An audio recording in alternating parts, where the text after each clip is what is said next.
Les mesures sont utilisées pour décrire les phénomènes naturels. Chaque mesure est associée à une grandeur physique. Prenons un exemple, une petite expérience où vous voulez mesurer la longueur d'un objet. Pendant des siècles, c'était le corps humain qui sert de base pour les mesures de la longueur. On utilisait le pouce, le pied, la coudée ou bien la toise pour déterminer la longueur des objets. Mais cette mesure varie d'un individu à l'autre et d'une région à l'autre et ça cause beaucoup de problèmes. Alors, pour résoudre ces problèmes, les scientifiques sont mis d'accord à définir des étalons. C'est quoi un étalon? Un étalon de mesure est une grandeur de référence qui sert à définir ou à matérialiser l'unité de mesure. Un étalon est caractérisé par 4 choses. Il doit être accessible, il doit être fiable, c'est-à-dire précis, exact et reproductible. Il doit être universel et inchangeable avec le temps. En 1960, un comité international a établi un ensemble d'étalons pour les grandeurs fondamentales utilisées en sciences. Cet ensemble porte le nom de Système international d'unité que vous avez utilisé. Il est noté SI, Système international. Les grandeurs fondamentales de la physique sont celles. La longueur, elle est mesurée en mètres, la masse en kilogrammes, le temps en secondes, la température en Kelvin, le courant électrique en ampères, l'intensité lumineuse en candela et la quantité de matière en mol. Dans la mécanique, nous allons utiliser seulement les 3 premières grandeurs physiques, qui sont la longueur, la masse et le temps.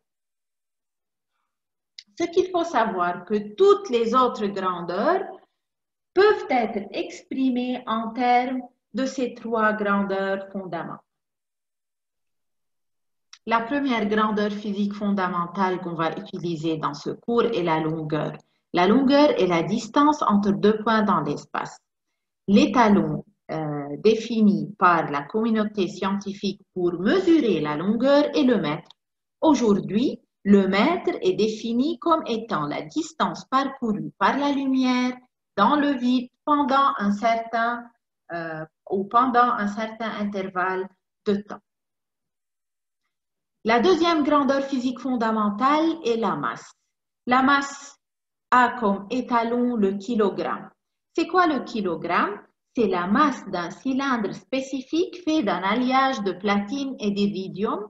Il est conservé au Bureau international des poids et mesures en France. Comme vous le voyez dans cette figure, c'est ici le cylindre. Il est conservé à l'intérieur de 2 enceintes remplies d'un gaz noble pour éviter l'interaction du matériau avec l'atmosphère et d'ailleurs pour éviter le changement de la masse de ce cylindre. Ce cylindre sera reproduit et distribué dans le monde pour pouvoir mesurer le kilogramme. La dernière grandeur physique fondamentale est le temps. L'unité dans le système international est la seconde. L'ancienne définition de la seconde, elle était déterminée en fonction du jour solaire moyen, mais maintenant, elle est déterminée par les rayonnements émis par des atomes de césium, ou bien ce qu'on sait maintenant sous le nom d'horloge atomique. La longueur, le temps et la masse sont des grandeurs fondamentales. Les autres variables qu'on va utiliser en mécanique sont des grandeurs dérivées qui peuvent être exprimées sous la forme d'une combinaison mathématique des grandeurs fondamentales. Prenons quelques exemples. Si on mesure l'air, l'air est le produit de 2 longueurs. Comme vous savez, l'air est exprimé en mètres carrés. Alors, c'est le produit d'une longueur en mètres fois une longueur en mètres. On va voir plus tard, lorsqu'on va parler d'analyse dimensionnelle, on représente l'air comme étant une longueur au carré qui est le produit d'une longueur fois une longueur. OK? La vitesse. La vitesse est le rapport d'une longueur sur le temps. Alors, la vitesse est exprimée comme une longueur sur le temps. L'unité sera mètre, puisque la longueur a comme unité mètre, sur le temps qui est seconde.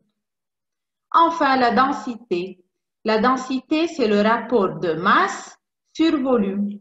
Alors, la densité, c'est la masse sur le volume. Et le volume, c'est quoi? C'est une longueur au cube.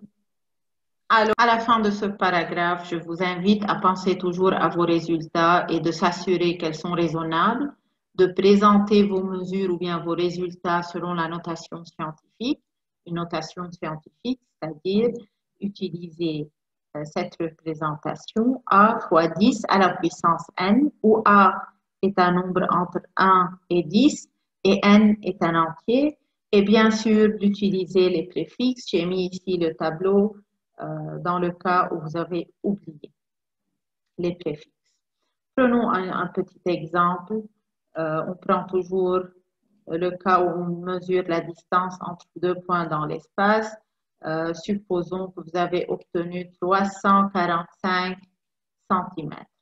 Alors, pour représenter selon la notation scientifique ce nombre, il est préférable de l'écrire sous la forme 3,45 par 10,2 cm.